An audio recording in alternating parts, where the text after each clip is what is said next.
Bonjour, bonjour à tous. Alors, qui sommes-nous? Nous sommes le Gabon. Cela fait, on ne compte plus les semaines, mais en tout cas, ça fait plus de 4 ans. Nous sommes là depuis le 3 septembre 2016. Pourquoi nous sommes là? Nous sommes là parce que le peuple gabonais a espéré, a une grande espérance sur la libération du Gabon. Le 27 août 2016, le peuple gabonais a voté massivement pour l'alternance.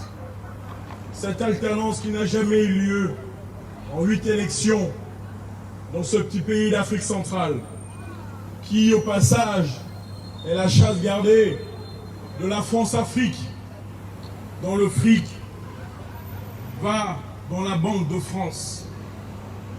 Nous sommes là pour réclamer la restitution et pour dire à ceux qui sont tapis dans les salons feutrés, la décolonisation est terminée. La décolonisation est terminée. Le Gabon appartient aux Gabonais. Nous avons voté en 2016. Le Gabon a été habité par un peuple pacifique. Mais le pacifisme a ses limites. Le pacifisme a ses limites. Nous disons au gouvernement français, nous prenons à témoin le peuple français qui jusqu'à présent était plongé dans l'ignorance. Grâce vient d'être faite à ce peuple. Vous ne pouvez plus ignorer la barbarie de vos gouvernants. Nous sommes là pour vous rappeler, nous attendons la restitution de 2016. Sylvia Bongo Ondimba Valentin et son fils Noureddine. Le Gabon n'est pas un royaume. Le Gabon n'est pas un royaume. On ne peut plus accepter qu'un petit pays avec autant de richesses ne profite pas au peuple gabonais. Ça fait 4 ans. Dans 3 ans, vous allez vouloir remettre ça. Nous sommes prêts à aller. Nous sommes prêts à aller jusqu'en 2023. Mais êtes-vous sûr? Êtes-vous sûr que les intérêts des Français seront conservés? Car aujourd'hui, on ne peut plus accepter que les Africains soient marginalisés sur leurs terres. La France de Gaulle, tous ceux qui se réclament du gaullisme, devraient se réclamer aussi du nazisme. Quand on voit la barbarie avec laquelle la France a empêché les peuples des colonies d'avoir l'indépendance, la France a organisé les régimes totalitaires, la France a créé les dictatures, en même temps qu'elle s'affairait à faire les droits de l'homme. Un cynisme. D'une main on parle des droits de l'homme, de l'autre main on met en place des dictateurs.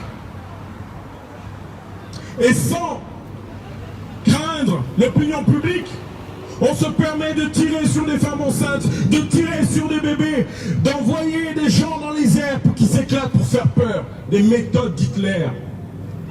Mais la France, comme disait je vais paraphraser cette vieille dame algérienne, cette combattante, la France était capable des pires choses. Mais l'histoire ne s'écrit pas avec une gomme. La France, le gouvernement français, peuple français, je vous prends à témoin. Vous ne pourrez plus dire que vous ne saviez pas. Car comme nous, vous avez des smartphones 4G et bientôt 5G dans vos poches. Comme nous, vous avez la DSL. Comme nous, vous avez Twitter. Comme nous, vous avez Facebook. Comme nous, vous avez YouTube. Vous pouvez voir des replays de ce documentaire, la décolonisation dans le sang. Comme nous. On ne réclame pas la repentance, mais ce qu'on veut. On ne peut plus tendre l'autre joue. Il ne peut plus y avoir de demi-mesure. Je crois que vous êtes au pied du mur. Vous êtes au pied du mur. Vous pouvez tous nous ficher S. Ça glisse sur nous. Vous nous fichez S en pensant qu'on aura peur, qu'on va se taire. Vous pouvez tous nous ficher S. Je suis fier d'être un fichier S tant que je sers à la libération de mon pays. Ce pays est libre. Vous parlez français et pas allemand parce que les Africains vous ont libérés.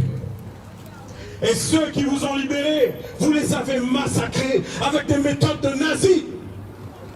Tant que la métropole n'était pas au courant, mais l'histoire finit par vous rattraper. La question que vous devriez vous poser, pourquoi Paris soutient les dictateurs?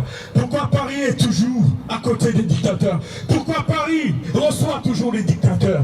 Parce que Paris a mis en place des dictateurs pour les intérêts de ce pays. La France n'est que 5e puissance mondiale, si elle l'est encore, simplement parce qu'elle s'arroge des richesses qu'elle n'a pas.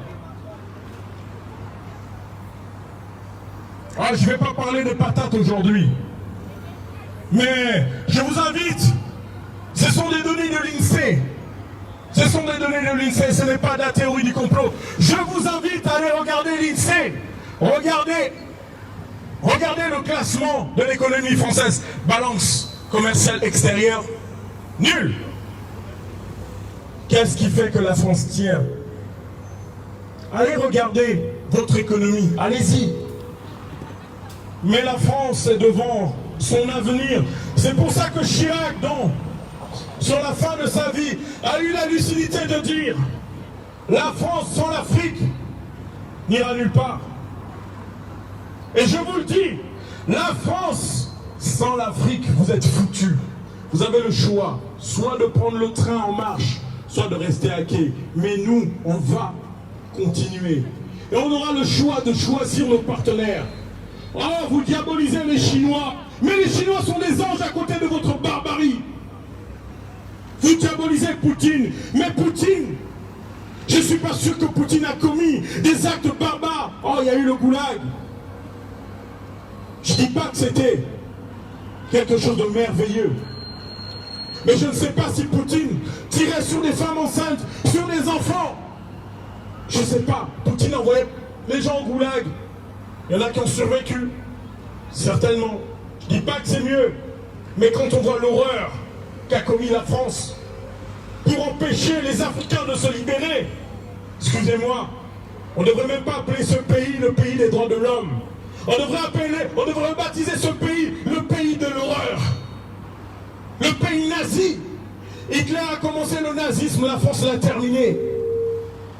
En plus, sur des peuples qui a libéré la France, des peuples qui a continué à libérer la France. Et ceux-là même qui n'ont même pas combattu le nazisme, oh, se sont enorgueillis pour tirer comme des lâches sur des hommes avec des pioches, avec des bâtons, des hommes et des femmes qui ne sont pas armés. Voilà la grandeur de la France. Cette grandeur que vous devriez vous hâter à connaître. L'histoire ne s'écrit pas avec une gomme. L'histoire ne s'écrit pas avec une gomme. Aujourd'hui, les dictateurs se sont coalisés avec le plus chef des chefs, la France, de Macron à De Gaulle. Tous du même Maccabi. Tous du même Maccabi. Ils savent une seule chose, empêcher l'Afrique de devenir libre. Car si l'Afrique se libère, imaginez, on stoppe la fuite des cerveaux. Tous ces ingénieurs africains qui viennent ici en France, il faut les stopper. Je m'adresse à la jeunesse africaine. Arrêtez de croire que la France est un Eldorado. Restez en Afrique. Allez aux États-Unis, au Canada, mais revenez. Car on veut vider l'Afrique de sa substance. Tous ces ingénieurs en Afrique qui partent. Car lorsque vous partez pour venir en France, eux, ils installent la tyrannie. Ils comptent sur l'ignorance du peuple pour asservir le peuple.